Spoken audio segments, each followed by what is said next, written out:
Hello, Intermediate Algebra class. This is Mr. Lang.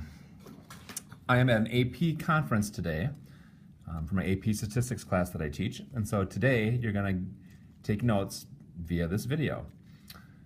Today's lesson is about solving equations, especially equations that have more than one variable in them. So kind of as a warm-up to that, this first page of your notes, which is labeled classwork, we're just going to go through and solve these 5 equations briefly. So remember, when you have an x squared equals a number, you're going to take the square root of both sides. That cancels out the squared, and our answer would be the square root of 10. You can find the square root of 10 using your calculator if you wish. But I just wanted to remind you that when you have an equation with a squared in it, the way you solve it is to take the square root. Now, number 2, this equation has 100 equals 9x over 5 plus 32. We want to solve for x. So I need to get rid of the 32 and the 9/5. So it's going to be 3 steps. First thing I'm going to do is get rid of the 32 by subtraction.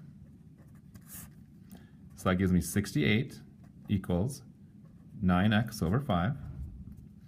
Then I have to get rid of division by 5. And the way we get rid of division by 5 is to multiply both sides of the equation by 5. So I'm going to multiply this side by 5, this side by 5, and 5 times 68 is 340. And that got rid of the 5, but I still have the 9x. So now I'm going to divide both sides by 9. And my final answer would be 340 divided by 9, which is 37.8. And I rounded that answer. So if you have a situation with a fraction like this, you'll first get rid of the division by 5, and then you'll get rid of the multiplying by 9 by doing the opposites. Example 3 is an easier version of 2. I have x divided by 5, and the way I get rid of dividing by 5 is to multiply both sides of the equation by 5. So it'll be 5 times 18, which is 90.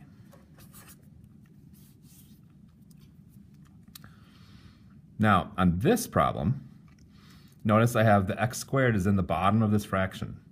So it's 40 divided by 12.6 times x squared. So I need to move this x squared term to the top of the fraction to solve it.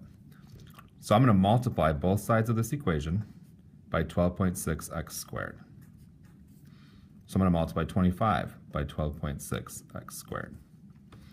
So 25 times 12.6 is 315. X squared equals 40. And now I'm going to divide both sides by 315. So 40 divided by 315 is going to be a decimal. It's going to be x squared equals 0.1269. And then I'll take the square root of both sides to get rid of the squared. So that's my answer. And if you wanted to take the square root, you could, using your calculator. I'd get 0.35. And then one last equation. We've done equations like this many times. First, we get rid of minus 14 by adding 14 to both sides. That cancels. I get 2x is 24. Then I would divide both sides by 2 and get x equals 12. So that's just a little review of different ways we can solve equations. You can use that as a reference today as you work on other problems, your classwork and your homework as well. Second page of your notes is graphing equations by solving for y. Okay. Now, we know how to graph equations when they are written in slope-intercept form. Remember, slope-intercept form looks like this. Y equals mx plus b. M is the slope, b is the y-intercept. As long as the equation is written that way, like this, 3x plus 4, for instance, I know that I can start at 4, make a dot, because that's the y-intercept, and I can use the slope as 3 over 1 and count up 3 over 1 to graph that line. So as long as my equation looks like this, it's easy to graph. However, there is another form of the equation to graph a straight line. It is called standard form. It looks like this. ax plus by equals c. That's much different than y equals mx plus b. Okay, notice the x and y are on the same side of the equal sign. In order to be in y equals mx plus b form, the equation must have y all by itself on one side of the equal sign. So notice here's an example. I have 3x plus 4y equals 8. Well, the y is not by itself, so I can't see the y-intercept and I can't see the slope. So in this format, the equation is not easily graphed.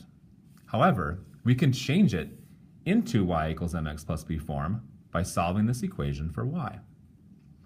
So that's what we're going to learn today, is solving this equation for y, and then we'll graph the line.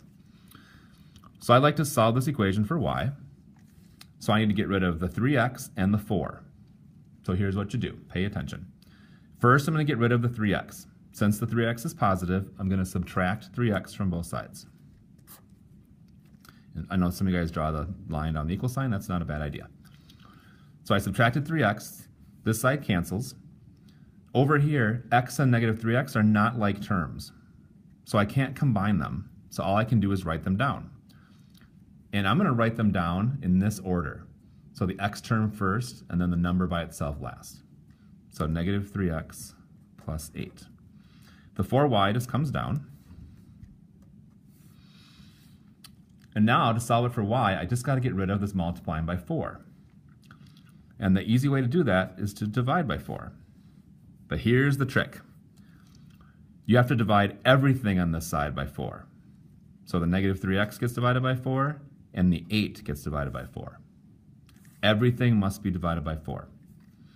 So this cancels out, so I get y equals negative 3/4 x. I'm just going to leave that. But 8 divided by 4 is 2. Now this equation is in slope-intercept form, where 2 is the y-intercept, so I can graph that at the 2. And then the slope is negative 3/4, so I would count down 3 over 4. And there's my line. Okay. So notice in the original equation, I could not see the slope or y-intercept. But when I rewrite it, solving for y, now I can see the y-intercept, now I can see the slope. Turn your page, or turn to the next page of your notes. We're going to do 2 more examples. So it says, let's solve these equations in standard form for y, then graph them. So here's my equation. You're always going to get rid of the x term first. So I'm going to subtract 5x from both sides. Notice this time that the 4 is negative with the y, so I bring that whole term down. Negative the 4 and the y. These two are not like terms, so let's write the x term first and the 12 second. That keeps it in the right order for us, which is mx plus b. Then I got to get rid of the negative 4, so I'm going to divide everything by negative 4. Common mistake is to not divide everything by negative 4. I like to divide this by negative 4, but not the 12. Everything gets divided by negative 4.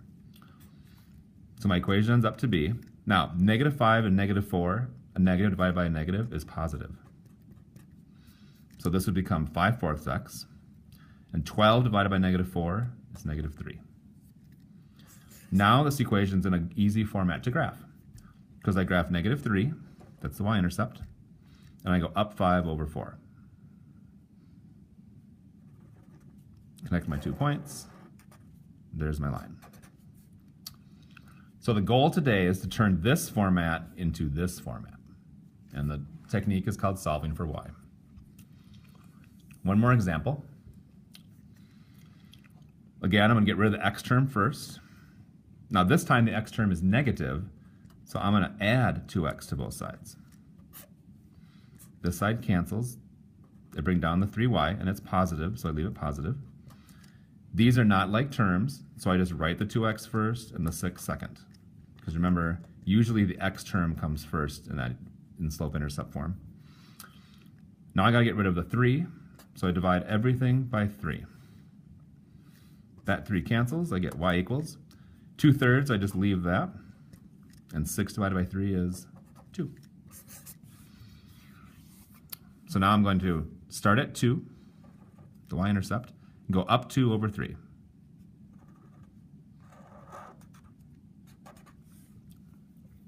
So the key today is to get this equation to look like that one. We always move the x term first by doing the opposite. Be sure you keep it in the same order so it's easy to read. So we write the x term first and then the 6. And then we have to divide everything by whatever is being multiplied by y. So in this case, the 3. And everything gets divided by 3. So now you should show the substitute teacher that you've taken the notes, and then she will give you your classwork packet or worksheet that you should do today. When you're done with the classwork packet, then you can work on Moodle. After lunch, you're going to be taking a quick quiz. You'll be given a paper copy of that, and you have the whole half hour to work on it. And I expect everyone to finish before you leave today. So be sure you work on that after lunch. Thanks.